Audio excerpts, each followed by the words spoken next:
Hello, can I see something, please?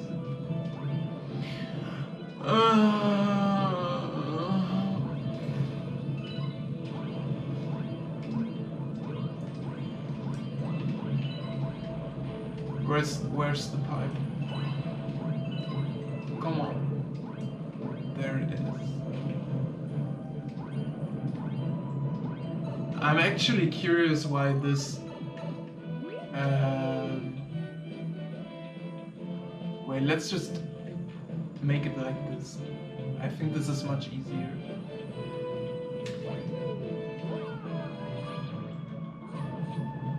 Yeah. Perfect.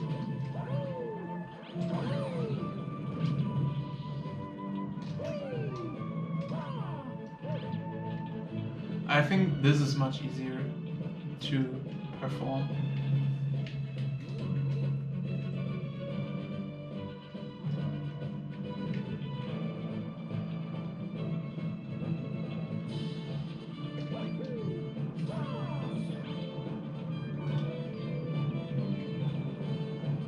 Just turn around and... No!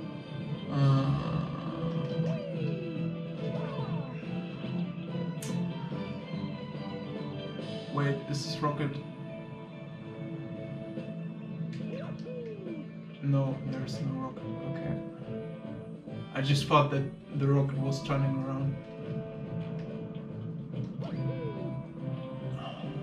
Okay, this is a close one. Okay. Get the angle. Easy. We got it. And we have two health bars. So... Okay. But why is it green though? Why is it green? Please tell me something.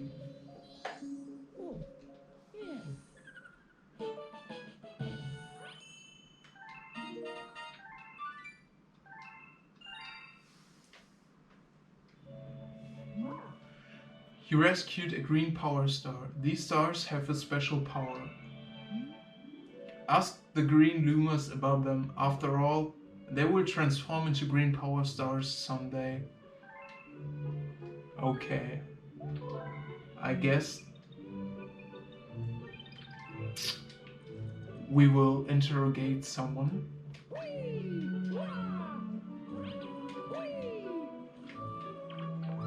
Hello, sir. Thank you for helping me. I'm a guardian of the trial galaxies. To restore the doorway, we will need the power of 2 others like me. Okay. Oh, and there's a green star then to just shoot us to the galaxy. Okay, this is actually nice.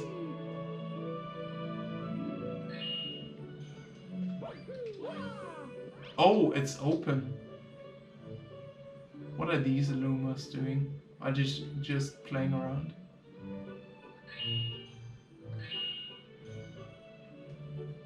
Yeah. Oh, that's cute. Well, I guess let's just take a look in the library. Let us begin. Let us begin.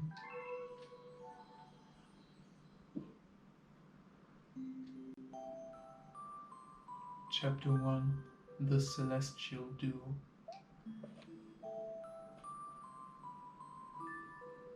Our story begins a very, very long time ago with a young girl.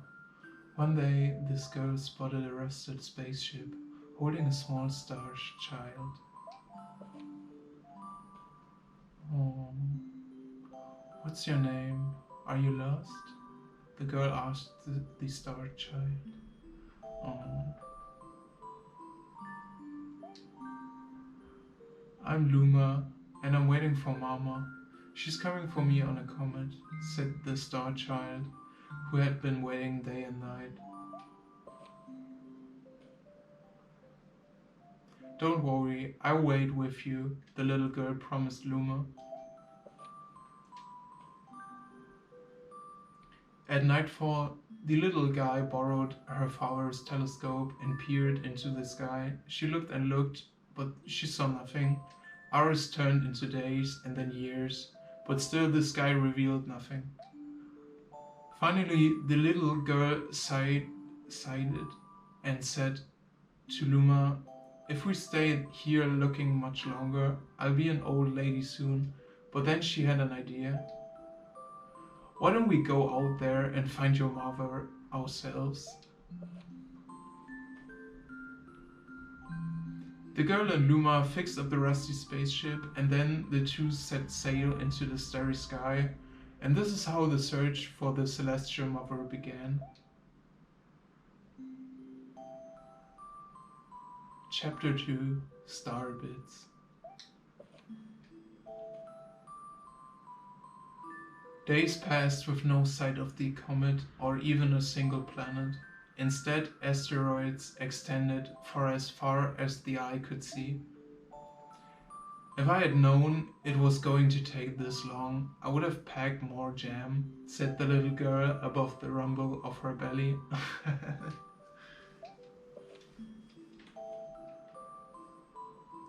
Before they left, she had packed all the essentials: telescope, butterfly net, stuffed bunny bread, milk, jam, and apricot flavored tea, but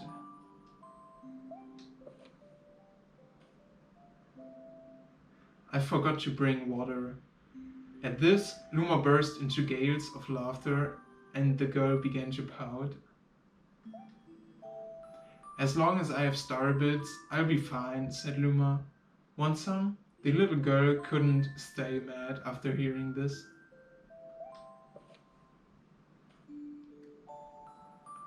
Luma continued to laugh, and the girl couldn't help but join in.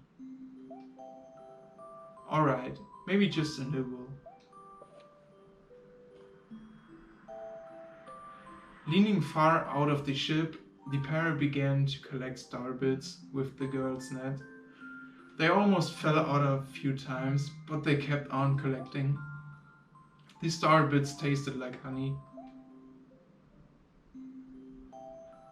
I mean, it would be cool to be outside there and just collect those star bits and just trying to taste them. It's like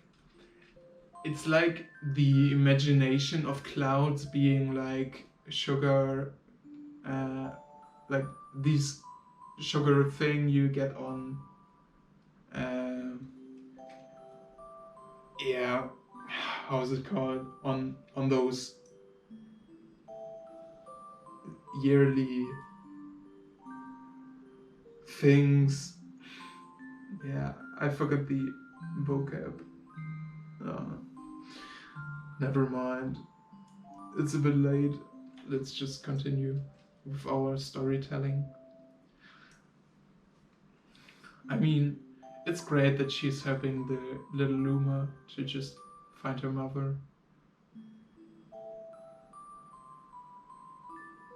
I mean, the little star was pretty upset and alone, and now she's helping him, which is pretty sweet.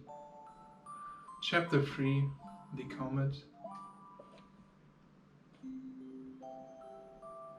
A beam of light pierced through the ship's window. Thinking it was the morning sun, the girl peered through the window, only to find a turquoise blue comet shimmering at her. The little girl shook the sleeping Luma awake and shouted excitedly, "We have to get to that comet!" The pair descended on the comet and found that it was made of ice. They looked high and low, but Luma's mother was nowhere to be found. Exhausted, the little girl sat down with a flop, utterly unable to take another step. "Look!" Peering down at the icy ground where Luma was pointing, the girl suddenly noticed clusters of star bits encased in the ice. "Pretty good, huh?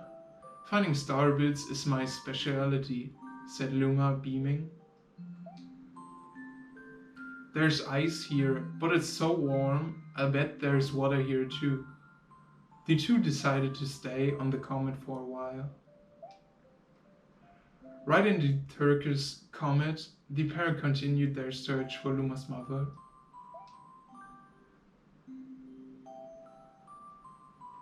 Chapter 4, The Dream. I mean, I think the story is turning into a good story. At the beginning, the Luma was upset, and it was just a little girl, and now they're both living an adventure and having fun, which is pretty nice.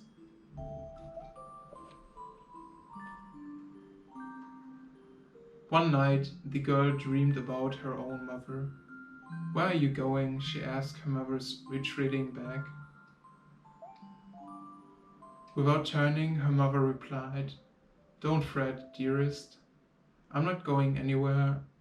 I'm always watching over you, like the sun in the day and the moon in the night." Wait, is this the little girl down left? And the right one is Rosalina? So Rosalina is a mother who left his child? Oh my god.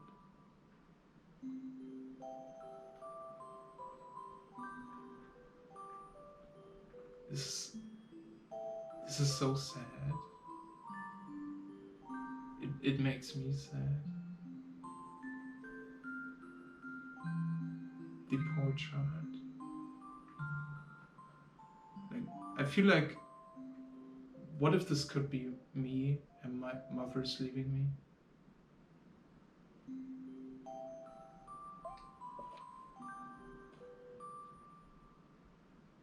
A wave of sadness washed over the girl. What about when it rains and I can see the sun or the moon? My mother thought for a moment before responding.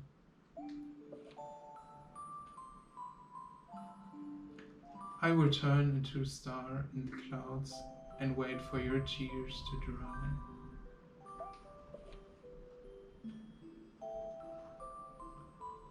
When she awoke, the girl's face was damp with tears. "You have starbits in your eyes," said Luma to the girl. Whipping her face, the girl replied, "These are tears, not starbits. I'm crying because I'll never see my mother ever again." At this, Luma began to cry too. "Mama, oh mama, wow."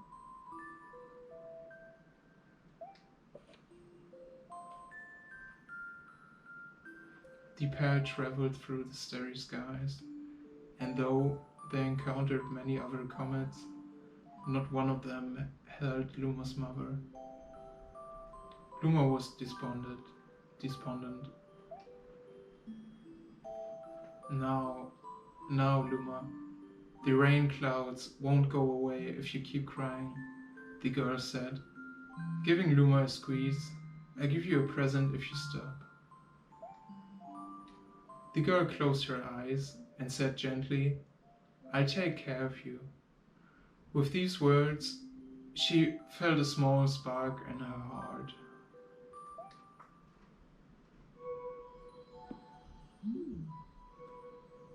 That should do it for today.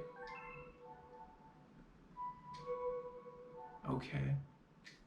So we are now in the library.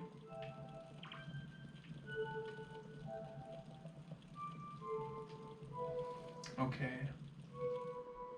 Looks very comfortable in here. And we can... I think we can read the first chapters. Yeah.